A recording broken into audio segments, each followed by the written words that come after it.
So this is the beginning of my 6th turn. As you can see, both me and my opponent have explored new terrain tiles.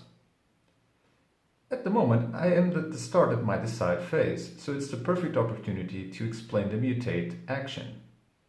Let's choose to mutate.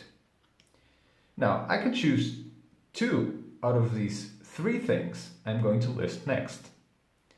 The first thing I can do is to activate a mutation card from my hand, placing it to one side. The second thing I can do is to draw a new mutation card from the deck and add it to my hand. And the third thing I can do is to swap one or all of my cards from my hand with the deck for an equal number of cards. I'll choose to do option 1 and 2.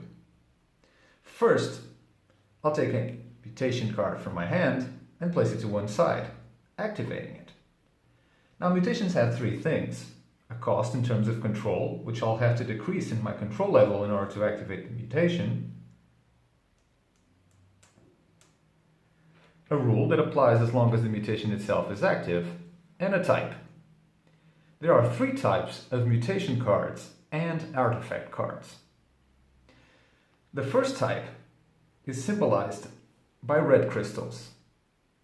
Body type mutations and artifacts are better for close combat skills. The second type is represented by blue crystals, which symbolize the soul type. Soul type mutations and artifacts are better for defensive purposes and changing opponents' decisions. And the third and final type is symbolized by green crystals. These are called geotype. Geotype mutations and artifacts are better for adapting to terrain. As said, I have activated the Celestial mutation, and I'll now draw a new card from the deck and add it to my hand. You can have a maximum of 3 mutation cards active at any time. Choose the type and number of mutations you have wisely, because special profiles that you will unlock during the Ascension chapter depend on these choices.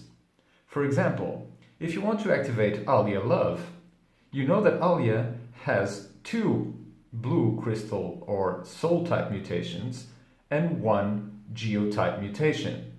So during the Ascension chapter, if you do have 2 soul type mutations active and 1 geotype mutation active, you can immediately unlock Alia Love.